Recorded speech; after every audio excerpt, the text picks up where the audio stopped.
Hello, Troy A. Shadowing Tronics, back for another week of the Art Soundoff Challenge. Um, so I'm trying to experiment now with the webcam phone not plugged into the computer, just going through Wi-Fi, and we'll see what kind of video I get out of that. We'll look at that going forward to some some stuff I want to do in the future. Um, I kind of want to transition from. I'm trying to transition between art sound offs to kind of make a smooth transition in case somebody's like puts this on for background. The playlist in the background when they're doing stuff. Just out of curiosity. Just because I think would be interesting, and because I think would be an interesting challenge to transition. So let's go from talking about. On Friday, we were talking about.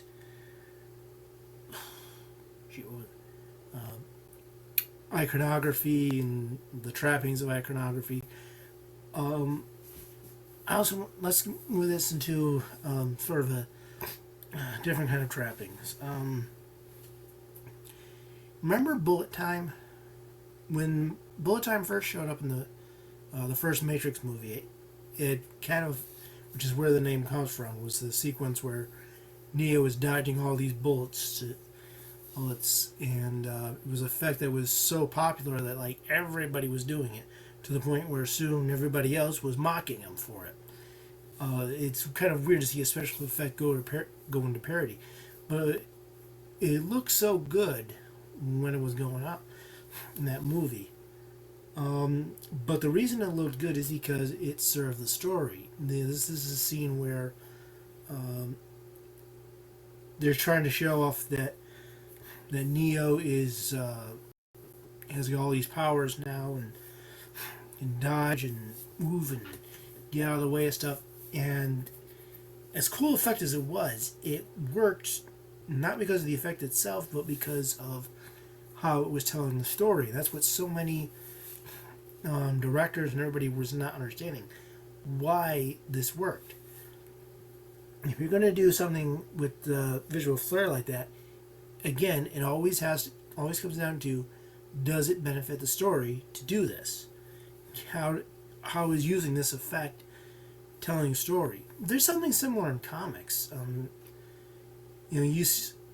Artists will see something cool that somebody did in a comic and they think it'll be really interesting and they really want to do it, but they don't stop to think about why that particular effect or layout or whatever else worked. So it worked because that's how they were selling the story. Doing it that way gave it the kind of pacing and gravitas that it needed for that scene, whether it was a nice quiet moment of reflection or it was some really cool action scene or something to really show off the characters. It looked cool because the story needed this sequence. If your story doesn't need that sequence, where are you using it? It's not something that I see a lot of but you gotta remember, I'm more of a writer than I am an artist. But it is something that does come up. It is something that I see. If you want an idea of what I'm talking about, I mentioned in last year's Art Sound Off a show called Strip Panel Naked on YouTube. Do a search for that. Strip Panel Naked. It's a very fascinating show. Dang, sorry, my nose is all plugged up tonight for some reason. So I'm gonna try to get through this quick so I can try and tackle it, because I don't sound too good with the lotion in my mouth. But look at Strip Panel Naked. The host there, Hassan, goes through all these really cool effects that writers do in big name comics and independent comics. Something that really brings out the scene, brings out the characters, highlights the action, but it does so because it's telling a story, not because it looks cool. And this is something that you got to remember. One of the cool things about comics, the comic page, is how much you can get away with. But in order to get away with it, you have to be sure you're telling the story. I forget who said you have to learn the rules of making comics before you can start breaking them. So a lot of times, there are some rules that have already been set up for setting up pacing, setting up characters, setting up a sequence. And a lot of it is just traditional storytelling, and some of it is unique to comics. But if you're just throwing something because you think it looks cool, that was kind of my problem with the 90s. A lot of stuff was done because somebody thought it would look cool. And that's how you get Batman with those weird things on his cape. With little horn-like things coming out. This is how you get Superman in a mullet. This is how you get Superman with electric powers. This is how you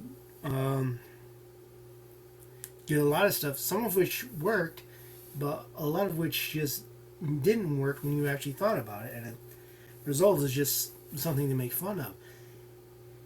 And how many times have you heard a comic reviewer? Yeah, I can see the screen is stuttering.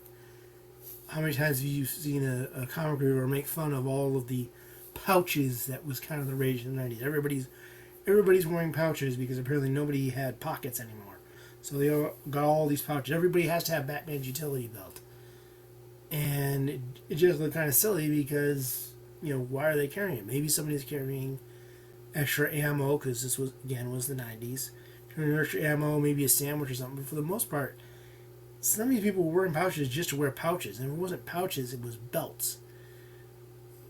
I never understood. You can explain to me pouches on a belt.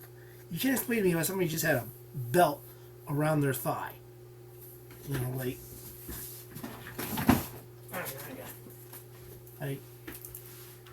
Here's your hero, and right around here he or she is wearing a belt. No reason for it. There's no pouches on it. There's obviously not trying to keep your pants up over here, but yet there would be a belt on there. That is the most unusual fashion choice. But the 90s did that. And I still don't understand why. So just, kind of think about these things when you see something in a panel, you think it looks cool and you want to replicate it, fine. Replicate it somewhere for fun. If it doesn't work in your story, if it doesn't do... Now, this isn't a glitch. My brain's glitching now. Because I'm trying to... how I wanted to say it, I shifted gears. This is why I'm a better writer than I'm a talker. But if you wanted to look at the scene and see... Don't just look at how cool it looks. Look at why it's cool. Look what it does as a story. Then see if you have a story to do it. If you don't, then just do a page for fun. That's, a little snippet scene where you get to draw the cool thing out. It's not going to look cool to your audience, and certainly not to critics, if you just have this cool looking scene or panel layout or panel design, and it doesn't make any sense to the story. If it doesn't tell the story, if it doesn't highlight the drama or the comedy or the character in some way, you can't just do something because it looks cool. It has to look cool and help tell the story. I think I said everything I need to say on that. Except again, go watch Strip Panel Naked on YouTube. It's a great show for going over that stuff. And if you want to read my more coherent ramblings, go to bwspotlight.com. If you want to learn more about the Art Soundoff Challenge, go to artsoundoff.com. So I'll be back with another one of these tomorrow, and until then, I wish you all happy creating.